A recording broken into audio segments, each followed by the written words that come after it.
Assalamualaikum semuanya, selamat datang di channel Obrolan Fighter. Sudah menjadi rahasia umum bahwa UFC sangat tidak menyukai Magomed Ankalaev. Nah, ini salah satu alasan mengapa banyak fighter yang tidak bisa bertahan dengan karakter aslinya, yaitu rendah hati dan tidak banyak bicara. Terpaksa berubah menjadi sombong dan banyak bicara, seperti contohnya adalah Khamzat Chimaev, di mana di luar oktagon Khamzat Chimaev sangat humble dan taat agama, dan tidak terlalu banyak bicara. Tapi ketika di UFC, Khamzat menjadi sangat arogan, sombong dan banyak bicara, seolah dia menjadi Conor McGregor asal ceknya. Tapi hanya karena masalah kesehatan, UFC jadi kesulitan untuk mengangkat kembali nama besar Khamzat Chimaev.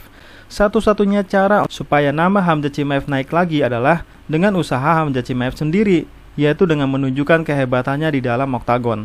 Sedangkan Magomed Ankalaev, walaupun punya rekor yang seharusnya sempurna, yaitu seharusnya tidak punya kekalahan, tidak punya hasil no contest, dan tidak punya hasil draw atau seri. Nah, gue ngomong gini, ada dasarnya ya. Jadi yang pertama, seharusnya Magomed Ankalaev tidak punya kekalahan. Perlu diketahui, satu-satunya kekalahan Ankalaev adalah menjadi rekor sepanjang masa di UFC, di mana itu adalah submisi atau kuncian paling akhir di UFC, yaitu terjadi di ronde ketiga di menit 4 di detik 59 detik alias 1 detik lagi pertarungan harusnya berakhir, di mana Ankalaev melakukan tap 1 detik lagi sebelum bel berakhir. Seandainya Ankalaev menduga ia akan dikunci dan menyadari waktu hanya tersisa 1 detik lagi, maka gue yakin Ankalaev akan membiarkan tangannya walaupun hasilnya patah demi menjaga rekornya yang sempurna. Karena di dalam pertarungan itu Ankalaev benar-benar mendominasi pertarungan, bahkan selama 3 ronde. Ankalaev menang dari segi striking maupun ground selama 3 ronde penuh.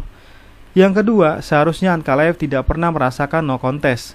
Tapi karena Ankalaev harus berhadapan dengan fighter paling kontroversi di kelas light heavyweight, fighter paling tidak bisa ditebak, mulai dari nama, rambut, gaya bertarung, hingga selera humornya unik, menghibur, dan eksentrik, membuatnya menonjol dari semua fighter. Siapa lagi kalau bukan Johnny Walker.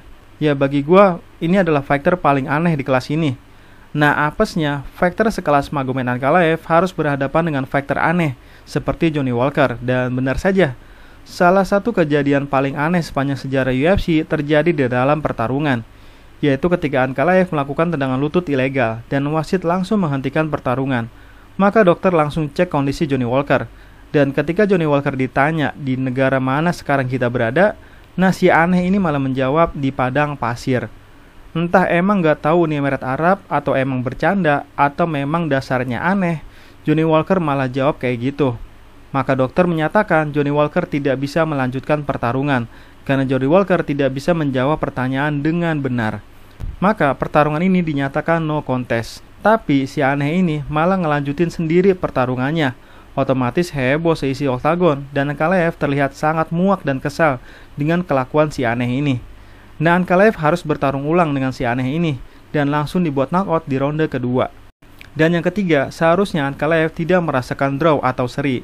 Kenapa gue bilang begitu? Karena ya walaupun gue bukan juri, dan tentu juri UFC jauh lebih pintar daripada gue, tapi siapapun yang menonton pertarungan ini tahu, bahkan Jan Blachowicz pun tahu bahwa seharusnya Ankalaev lah pemenangnya. Dan faktanya adalah 23 dari 25 awak media menilai Ankalaev adalah pemenangnya. Karena jika melihat data saja pun dapat disimpulkan bahwa Ankalaev pemenang mutlaknya, karena unggul jauh dari segi signifikan strike. Ankalaev juga unggul dalam segi takedown, yaitu telah melakukan 2 takedown berhasil, sedangkan Jan Blachowicz tidak pernah melakukan takedown. Dan dari segi kontrol, wah ini kelihatan banget juri berat sebelah, karena Jan Blachowicz tidak ada 1 detik pun melakukan kontrol, sedangkan Magomed Ankalaev melakukan kontrol hingga 11 menit 20 detik alias 75% selama pertarungan Jan Blachowicz dalam kontrol Ankalaev. Melihat dari semua data yang ada, lantas dari segi apa pertarungan ini masih dipandang imbang atau seri? Maka sangat amat teramat wajar Ankalaev menangis sepanjang perjalanannya keluar dari oktagon. Karena Ankalaev yang seharusnya mendapatkan sabuk juara yang sangat amat diimpikannya, kandas hanya karena keanehan cara juri menilai. Jelas ini salah satu bukti dari sekian banyak bukti bahwa UFC sangat tidak menyukai dan tidak menginginkan Ankalaev juara. Sedangkan ketika Alex Pereira berhadapan dengan Jan Blachowicz, Alex Pereira memang unggul dari segi signifikan strike, tapi Alex di takedown 3 kali dan berhasil mengontrol Alex Pereira selama 7 menit lebih. tapi hasil pertarungan menyatakan bahwa Alex Pereira adalah pemenangnya. Artinya, jika melihat dari segi persamaan, di mana baik Ankalaev maupun Alex Pereira pernah bertarung dengan Jan Blachowicz, dan sangat terlihat Ankalaev lebih unggul. Tapi kita tahu semua, sehebat apapun lawan Alex Pereira, akan mudah dibuat KO oleh Alex Pereira, karena tinjunya Alex Pereira setara dengan para fighter kelas heavyweight. Dan dengan adanya event UFC 313, semakin memperjelas bahwa UFC sangat tidak ingin Ankalaev menjadi juara, yaitu dengan mengadakan event krusial ini justru di bulan Ramadan, bulan di mana semua fighter muslim pasti menolak untuk bertarung. Tapi ya kapan lagi Ankalaev mendapatkan title shot lagi? Karena jika saja Ankalaev menolak tawaran UFC untuk menerima title fight, maka kemungkinan besar UFC tidak akan memberikan title fight lagi untuk Ankalaev selamanya. Di video ini gue tampak subjektif kepada Ankalaev, bukan karena gue nggak suka Alex Pereira. Gue justru ngefans banget dengan Alex Pereira, dan justru lebih suka gaya bertarung Alex Pereira daripada gaya bertarungnya Ankalaev. Tapi yang bikin gue seolah membela Ankalaev adalah karena yang pertama, gue udah beberapa hari ini belum ngonten dan membahas pertarungan ini, yang mana hal ini seharusnya gue bahas di video-video sebelumnya, bukan di video recap.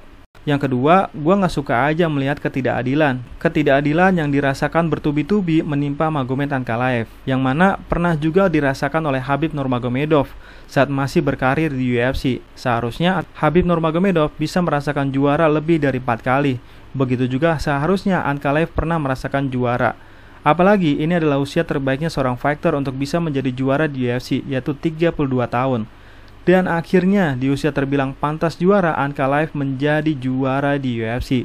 Setelah penantian yang sangat amat lama, sekaligus ini adalah berkah bagi Ankalaev di bulan suci Ramadan ini. Di dalam pertarungan, seperti biasa, bukan Alex Pereira namanya kalau tidak langsung menekan lawannya, tapi Ankalaev adalah Ankalaev. Dia tidak bisa di-pressure siapapun, sekalipun itu adalah raja pressure, yaitu Alex Pereira.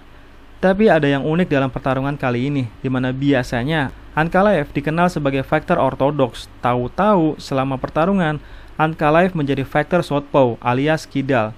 Dan rupanya strategi pertama Ankalaev ini terbukti ampuh, sehingga tidak ada satupun tinju Alex Pereira yang berhasil masuk. Walaupun secara signifikan strike, Alex Pereira menang, tapi dari 16 serangannya, 14 hanya leg kick yang kurang berarti.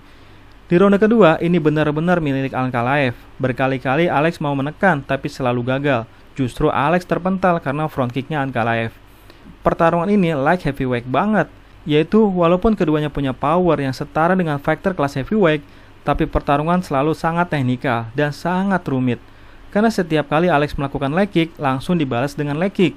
Pressure dibalik pressure, hook dibalas hook, head kick juga dibalas dengan head kick. Di sini, fight IQ Alex Pereira sangat diuji. Alex berkali-kali berusaha keluar dari tekanan, tapi tidak bisa. Hingga tinju Ankalaev berhasil masuk dan hampir membuat Alex Pereira terkapar. Di ronde ketiga, di ronde ini Alex mulai membaik, tapi sekali lagi, apapun strategi Alex, selalu dimentahkan Ankalaev. Tidak banyak serangan Alex yang berarti bagi Ankalaev. Di ronde keempat, menyadari skornya adalah ambigu, entah 2-1 untuk Alex atau 2-1 untuk Ankalaev. Maka pelatih Ankalaev punya strategi lagi, yaitu mengontrol penuh Alex, sekalipun Alex tidak bisa di takedown sama sekali. Karena control time sangat berpengaruh dengan nilai para juri, sehingga Ankalaev berhasil mengontrol Alex selama 76% waktu pertarungan. Di ronde kelima, Ankalaev tetap bermain fokus, sedangkan Alex terlihat terus mengincar kemenangan KO, dengan sangat jelas berusaha melayangkan hook kiri kematiannya. Tapi Ankalaev sangat tinggi fight IQ-nya. Setiap kali hook kiri mau mendarat, Ankalaev terus berhasil memblokirnya, dan terus mengantisipasinya dengan berbagai cara. Ankalaev terus berusaha men-takedown Alex, ya walaupun tidak berhasil, tapi poin tetap milik Ankalaev. Dan ketika Bruce Buffer memberitahu hasil juri kepada Dana White, tapi gue lihat tadi, muka Dana White asem banget.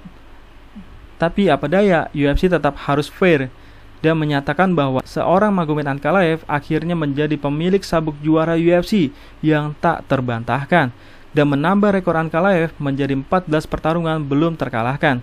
Dan bagi gua wajar UFC masih tidak menyukai Ankalaev, karena cara Ankalaev menang pun adalah unanimous decision, bukan KO seperti apa yang dilakukan Alex Pereira.